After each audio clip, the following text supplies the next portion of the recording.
Welcome, folks, to another episode of Third Exposure. James Lambert, Marquis Victor. Marquis, man, I'm extremely grateful and excited. I've been looking forward to this one for a minute. I've known this gentleman since we were both in college at the time. I've seen him come in as like an amazing athlete and transition his skill set, his talent range from that to forms of art that we'll get into later. Plug to Olivia Theory, his company. And much of what I wanted to talk to you about was like some of that transformation. Before I get into it, this is gonna be less about what he's produced, more about like him and like the inspiration that came. But I do want to make sure y'all know about elevated thought. A lot of what they do is creating opportunities for young folks to use art as a form of liberation. And we talked a second ago. One of the ways I kind of summarize it, but I'm going to let you enhance on that a little bit more, is the beautification of cities through hearts and talents of youth. But you were talking about the mediums. Jump into that for me. Yeah, sure. So, I mean, at its core, it's creative youth development. And what that is allowing young people a space to access their creativity and imagination in hopes that they develop a foundation of self. So they feel comfortable and confident enough through their own creation and through collaboration around them to put their mind and eyes towards the social landscape, identify issues, identify certain makings of the system structures around there, and question them, and leverage creativity as a form to ask these questions, and if nobody has answers, create some solutions themselves. And so that ranges the full spectrum of mediums, starting with creative writings and poetry, to sketch work, to design, to mural making, to film, photography, everything. We're even introducing sound now to what we do. Smooth. So that's a lot. Yes. Right? And again, I want to focus more so your inspiration came from the spoken word aspect. That's what you personally had. Yeah. So describe some of what poetry did for you, and also and then obviously the greater landscaping of being able to transition. Maybe, I don't know if you still are in the athletics, but what that transition was like from athletics to this, and then the blossom that you're able to create for all these young folks. Yeah, for sure. So it's funny because you're here right now and you met me right before I sort of imploded. And so leading up to Assumption, where we were at, I had, throughout high school, I had continuously and more aggressively kind of suppressed my creativity and imagination and made life about basketball and about forms of self that weren't necessarily healthy. And I didn't really understand myself, being biracial as it was, and never kind of asking, these intimate questions about who I was, what I liked, what I wanted to do. I just got consumed with an idea of being a basketball player. And I love ball, but you could see that, in high school, my repressed creativity and imagination was coming out in forms negatively.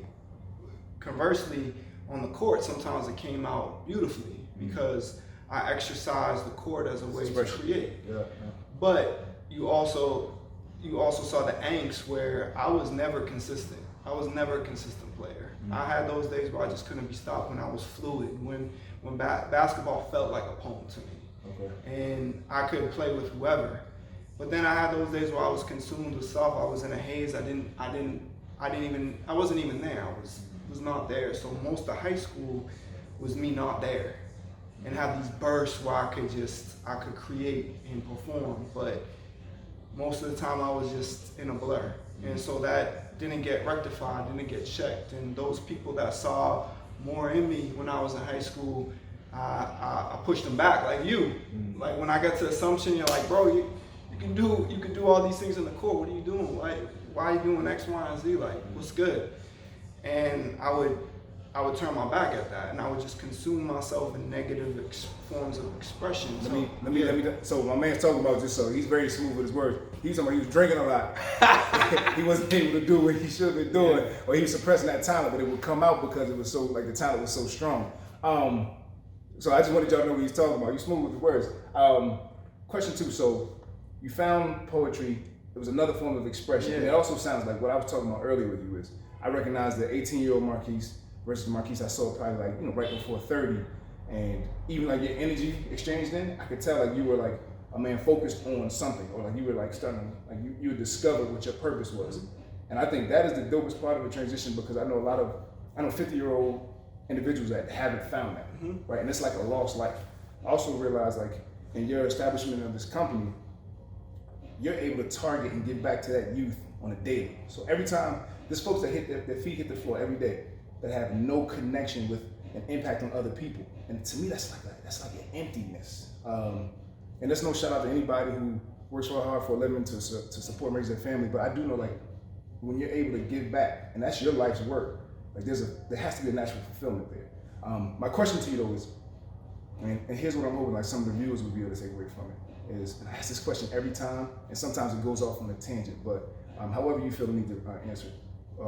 Your ability to dissect or break now, I guess, your newfound passion for poetry, and then like what you want others to receive from it, were you able to break that to a system or science in order to like to share it?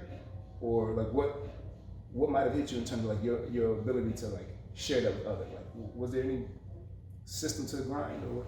Well, it was a result of that time that happened after Assumption, where I was kicked out of school, kicked out of house.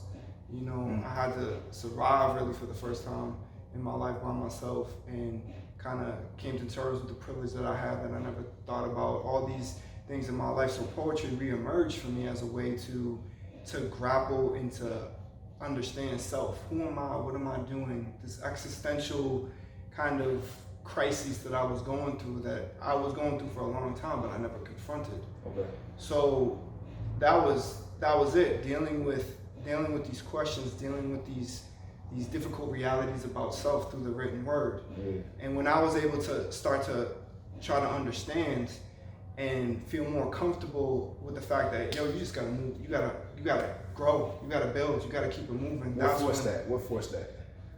I mean, honestly, it was sitting in this room on the floor on a mattress in Rhode Island. I had finished my first full spoken word piece. Yeah. And it ended with me asking myself a question: what are you gonna do now? And I had to say, what am I gonna do now? Well, I have all this privilege that I forsake, all these opportunities that I forsake in the past. You got some time to make up. All the time that I wasn't there, that I wasn't thinking, you need to make that time up. So I opened up books, I started reading, started thinking, starting to ask questions like, what are we? What's God? Who am I? Like, and then that opened up the door to, once I had foundation of self, being like, well, I'm seeing all these things in society that don't make sense. Why am I living here in this situation? But when I was in middle school in North Andover, we had this class, we didn't have to worry about this, we didn't have to worry about that. So why are things structured the way they are? Right. And so the newfound passion for social justice merged with my refound passion of creation. Yeah. And that kind of set the template for what Elevated Thought will become. And it was joined with the visual with my best friend and art director, LBT, who helped me co-found this joint, Alex J. Bryan, when he did a street art mural, and it combined with my spoken word poetry, and that was in 2008, and Elevated Thought was born. Yeah, it's not, so that I'm not gonna call it rock bottom, but when you said you were sitting, I got the visual. You said you were sitting in that room on a mattress on the floor, and it just hit you, like that right there. Like I think that's why we're here, right? I think that's why all these people are able to be impacted, because you had that realization of like, what the hell am I about to do? Right? I got this, the epiphany happened. Yes. What are we gonna do? Again, shout out Elevated Thought. Right now you have 30 core members, so that's like the immediate family, but you spread out to 300 plus students that you're able to impact. I shouldn't say students, I should say young people. Programs range everything from spoken word, I'll say, to like visual design. I know you refer to them as mediums. I know from my, I'm somewhat artistically challenged, but I do see my man has created a wonderful living environment. Working environment. I'll call it living environment that I'll share with you all at the intro and the outro of this. My man, like anything else. So if they had to understand about Mr. Victor, all right, what about Mr. Victor do you feel like, obviously your life's journey is here. If you had to say like this one thing that like poetry or like art has done for you, I know you're gonna say expression probably is part of it, but like what would you say is you're summarizing like life's work in this, or goal? That is not about me. I think it's easy to say that, but still make it about us in some way or form. But I think creation is it's a really individual, almost sacred time and space that you can have and grappling with yourself and creating. But beautiful thing about humans is like we have the capacity to create and to share it. Mm. And I think it reemphasized the fact that nothing really belongs to us. So if we have an idea, a vision, we all have voices, and I think art pushes the issue that everybody should have a platform for a voice. And I think throughout, the process of elevated thought, the process of my own ventures in creativity, it has been me going into that mode, but kind of finishing up where I'm not trying to hang on to something. I'm not saying, look at me, look what I can do. It is like, how can this be shared? How can it maybe help or inspire somebody else to do this themselves? And almost like that cycle, like we all live in all these cycles. And unfortunately, we live in this, this really survival of the fittest capitalistic environment that has come from the blood and slaves and hard work of other people, and we still are the victims of how that system was created. And I honestly feel creativity allows us to access our critical consciousness, see things for the way they are, and leverage that creativity to break those chains and to forge a new path ahead. I think that's at the end of the day, and that's really I'm just doing in collaboration with the people that are here. I'm just doing my little part, and I think if everybody does their little part, it doesn't have to be starting a nonprofit organization. It could be doing something once a week for a couple hours. But if everybody, not for self, but for the bigger picture, does their little part, then I think that's the only way things will change. Man, that's like not to say worker bees, like this. If everybody plays their role, or at least have some layer of like impacting and giving that back, this would be such a much more beautiful environment, a better place we live in. I definitely agree with that. Elevated Thought, Marquis Victor. How can they reach you if they want to like take part, give back? ElevatedThought.org, best way. Hit up our website. We're on Facebook, Instagram, elevated_thought. You can hit us up that way as well. And we're up here in Lawrence, a beautiful city. If you haven't been to Lawrence, you need to come check it out. The beauty, the culture, the family vibe around here, and the art. So come to Lawrence, come check us out. We're in Everett Mills, 15 Union Street, Suite 120. Yeah, and you also said like there's an exhibit coming up? Yes, December 12th here at Elevated Thought headquarters. We're gonna have our Nature of Home exhibit. Nature of Home, okay, what time? Gonna be 6 to 9 p.m. 6 to 9 p.m. Please, if you have any art for the passion and or like that community feeling, make sure you come check my man out. Check out all of the what he has youth doing in terms of their ability to express themselves. Thank you for watching another episode of Third Exposure. Are we doing enough? Hey, thanks for having me. My man, appreciate you, brother.